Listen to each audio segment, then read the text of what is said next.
And here's your host, AMINA FAKIR. Hello, everyone. I'm AMINA FAKIR. I'm pleased to welcome today's guest, Synthia St. James.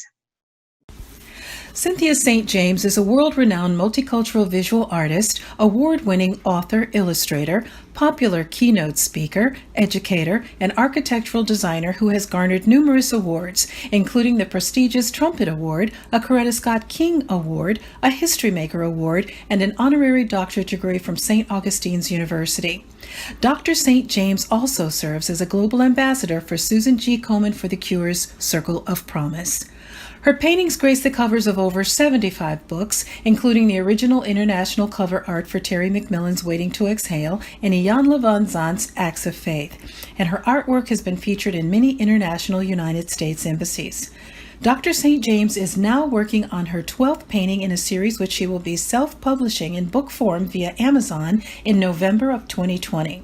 The title of the book is Healers, Orishas, Shamans, and Deities, The Healing Art of Synthia St. James, the cover of which is presented here and now for the very first time on social media. Synthia, thank you for joining me.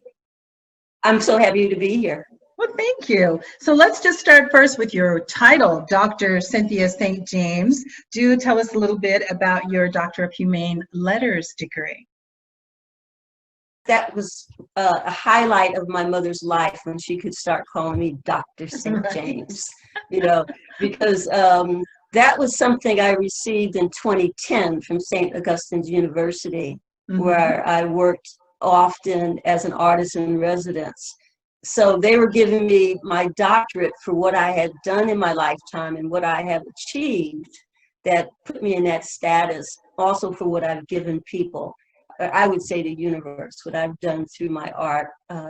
So that was a wonderful honor, but also a distinction for a self-taught artist to now be Dr. St. James. Yes, and deservedly so. Self-taught artist from the Bronx who knew she wanted to be an artist at 5 years old. Tell us a little bit about that.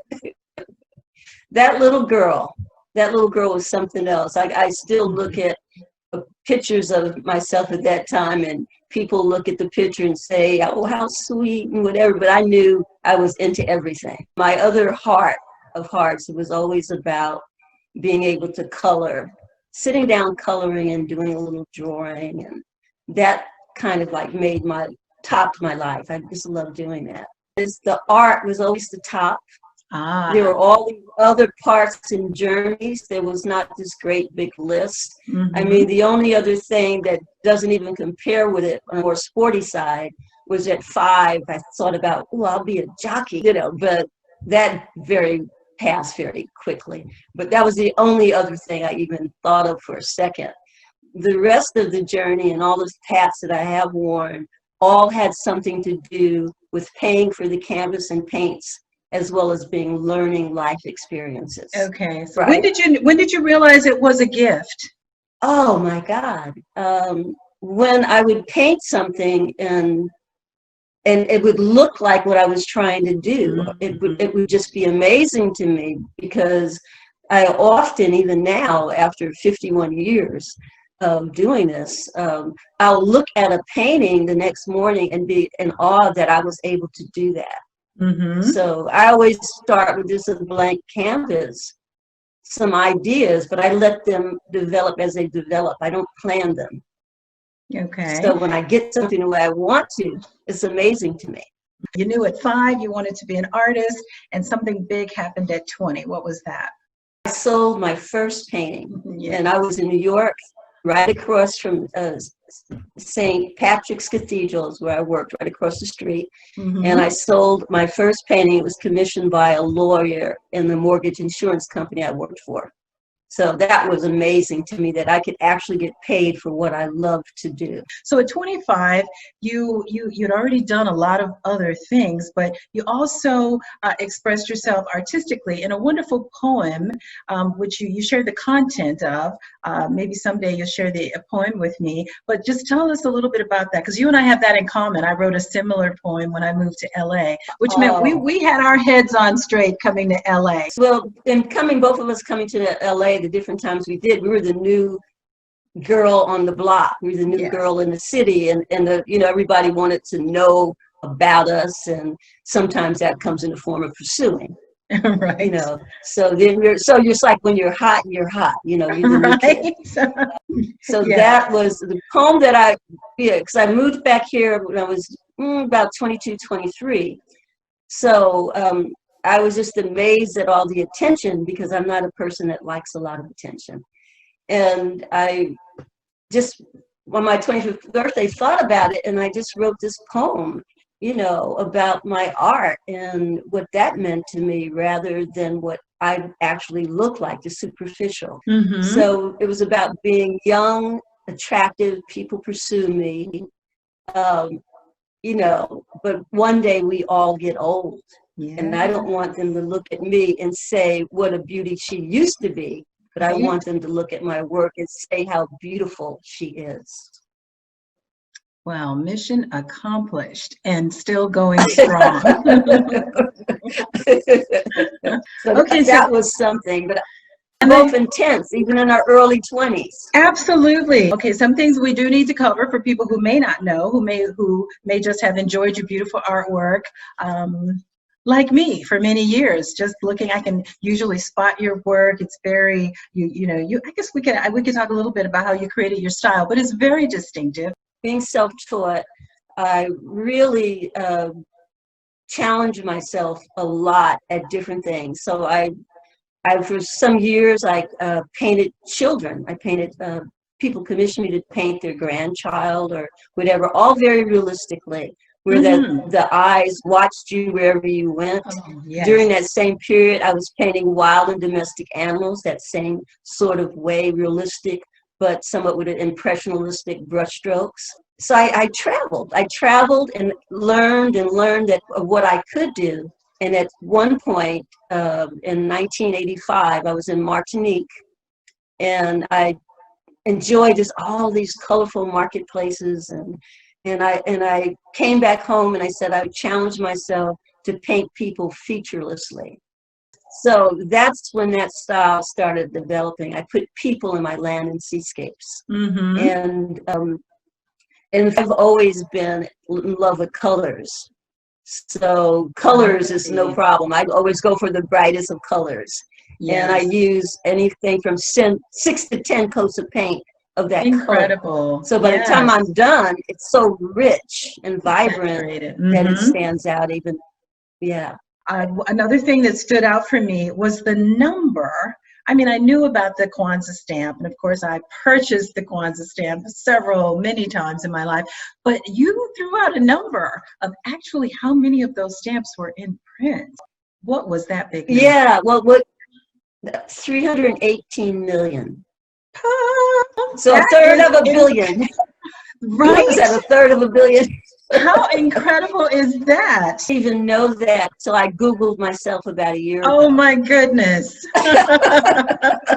Would you call your style maybe, I don't know, urban impressionism? Do you have a name for it? Synthia St. James. Right? You're like, as a matter of fact, I do. You know, it's kind of hard. It's kind of hard because I will put maybe contemporary. You know, they have labels that you have to put on some things, but I know I don't actually fit anything. And then you go, well, when there are people in it, then it's figurative. But it's not really connected to a movement or something in art. The only thing that I did that was my animals. They were more impressionistic. Their bodies, but their eyes were realistic. Because I love the impressionism. Painting for me is like a breath of fresh air, revitalizing and stimulating, a magnificent gift from the Creator. Recently, I've begun to think of myself as a visual historian, an educator. Although this role was unintentional, my fascination with the cultures of our world have always inspired paintings. From the African diaspora to my series on the Gullah Geechee Sea Islands, my canvases have journeyed far and wide to also include Asia, Australia, Fiji, Tahiti, France, and Italy. I'm a huge sponge soaking up creative energies through all my senses. I feel that we've all been endowed with gifts from the Creator. And, Yes. and with those gifts comes responsibility. Mm-hmm. The first responsibility is to use them, use the gifts, and to use them well. And when you can also take that responsibility and help others in that work, and whatever that is, and helping, it could be something simple like gifting organizations with prints so they can raise funds. It could be the fact that you're just uplifting people's spirits, or that you'll go and help little children and with their coloring and encourage them. There's so many different ways of doing. But yeah, but I believe that all our gifts come with responsibility. Oh, indeed. And you have proven to be very responsible and resourceful in many realms. We all know you as the amazing visual voice of our times, but you've worn a lot of different hats. Can you just tell us a little bit about your journey and how diverse it has been as far as coming up with ways to support your art? Well, I would say that the accounting was in New York. Primarily is where it began. Okay. But in New York is where I was selling work as a commissioned artist, which was great because, you know, didn't need a gallery or anything. There were people that wanted me to do work for them, for their homes, some for their offices. And then when I think about that too, when you live in New York, you're indoors more. So your environment inside your home is very important to you. Absolutely. So my art sold well during that time. When I moved up to Los Angeles, I've done everything from working in the record business, assistant general manager, national promotion, assistant manager of all of that PR, which is great because I learned PR. I've worked at Paramount Studios for a screenplay writer. Right. I worked at Disney Studios and educational media. Wow. I did some acting, a couple of films. I was waiting for that one. Well, that's, you know, that's the one I don't normally talk about, you know, which is kind of interesting because I've always kept them separate pretty much. And most people that even know me or know my art never knew that in the 70s I also was an actress and did my work and Screen Actors Guild member and all of that. Well, it was called MMA, but when they MMA, but when it went to after the editing and other things they did, and when they wanted to commercialize it, they changed the name. The video would be under Black Sisters Revenge. It started as a UCLA master thesis. Yes.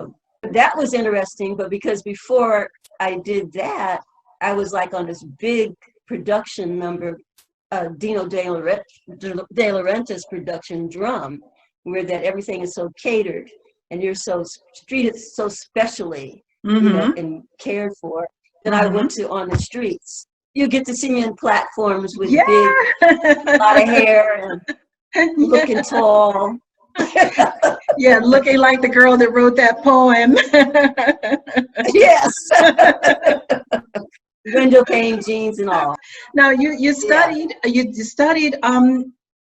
the arts for a while, and you had a very famous teacher. You want to give him a shout out? Oh, sure, Glenn Turman.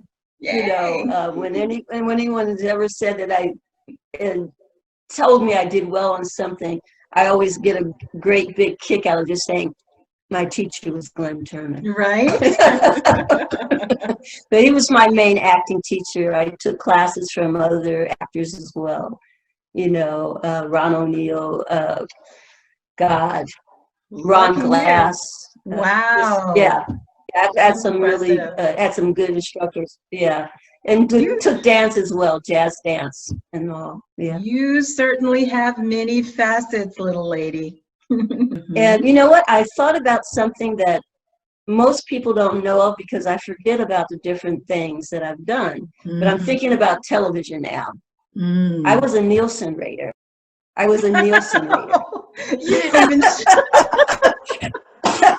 How about that for a tidbit?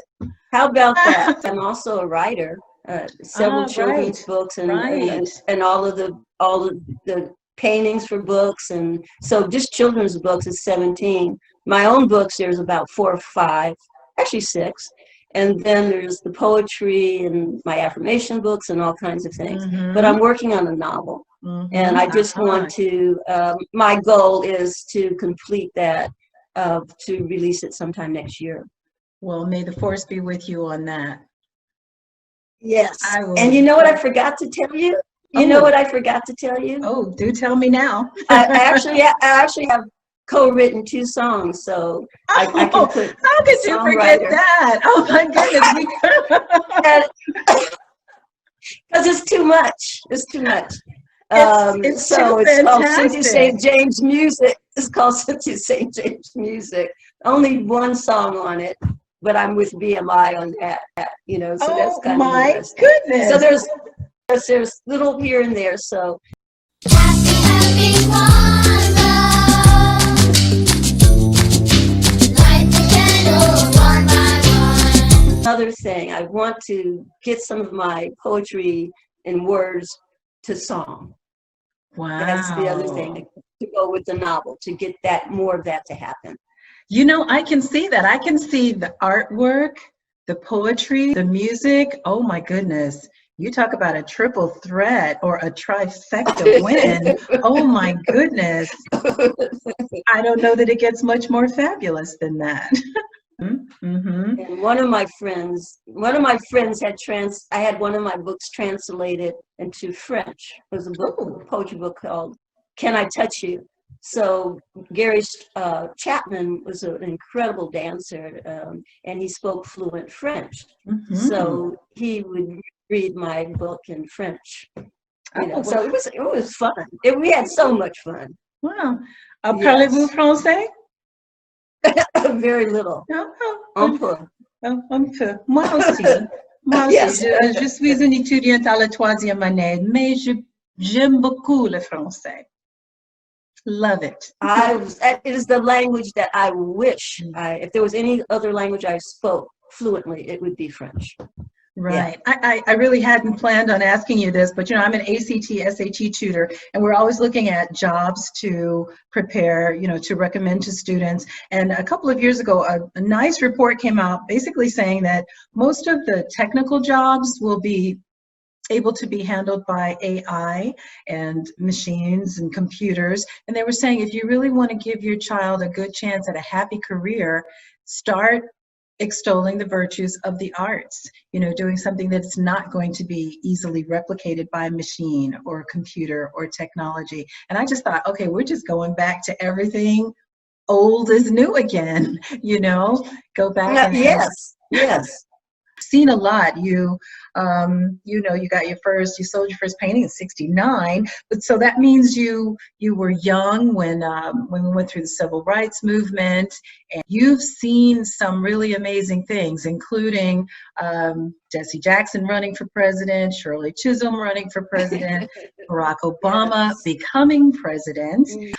We're possibly looking at a Black female vice president, but is there some other major event or something you'd like to see? I would just like to see women of color realizing their value is one of the things that I feel strongly about. And I'm really going back to our younger women, you know, who don't really seem to know how important they are. Yes. You know, and how precious they are. Mm-hmm. And that from what they can see, they're taking things more for granted because they don't know. So it's more of a norm that we've had a Black president for one thing. Right. Yeah, I mean, it's more their norm. Where in my lifetime, I would never imagine that I would have been able to have such a treat. Right. You know, Right. Really. Right. My daughter was young when Barack Obama was campaigning, and I remember when it looked like that it could convert and he could actually be elected. I remember she said, "Why does everyone keep saying, you know, he's Black, he's Black?" And I said, "Well, because we've never had a Black president." And I didn't think she was 7 or 8, and she said, "Never? Like, how can that be?" Right. I just thought, I thought that perspective right there, just her reality Yes. is so different from, I mean, we were crying at the very Yes. thought of it, and she's like, what's the big deal? Oh yeah. Yes. Yeah. So they didn't really know. Right. So yeah. But like you said, it has been a lot. So then you go back, if you think of the civil rights in the 60s, I was in junior high and high school and all that. So wouldn't have been imaginable that to people, my peers, as well as my parents, that I could have ever become a successful visual artist, being a young Black woman. I would have never, but I've never put myself in a category either. Most of your work is so happy, positive, upbeat, uplifting, bright, vibrant. It's one thing to see something that you think is lovely. And there's one, it's another thing to see something that you think is very accurate. But it's a whole other experience to see something that makes you feel a certain way that you enjoy and want to experience time and time again, so much so that you become a collector, so much so, that you want many of those pieces in your home. And I mean, I'm one of those people, I know several. And so that is the piece. The way you make me feel is the artwork that I would most closely attribute to you. So if we made one final word. I love that tribute. Well, thank you. Thank you. It. We thank Michael Jackson for that one. Right. Okay. And so if you could just tell us what you're working on now. I'm working on a series on healing for what I can give myself in terms of serenity and what I'm painting through what we're going through, what the universe is going through. And also a way that would help others to have around or to focus on. And it's my piece on healers, orishas, shamans, and deities. I think I'm so pleased that I've gotten so much insider stuff today. You got a lot of new stuff. This was so amazing and delightful. I can't tell you how wonderful I think you are. Oh, that's so sweet. And you've kind of just uplifted me. I'm ready to create. Oh, excellent. I very rarely speak of myself or talk about myself. So this particular interview has got me all jazzed and energized. So I'm ready to get to work. Well, I'm happy to be of service, madam. This is going to be a continual journey with this wonderful, beautiful lady, Amina. So I hope you continue to support and watch all of what she's going to give us as gifts. Thank you. Thank you so much.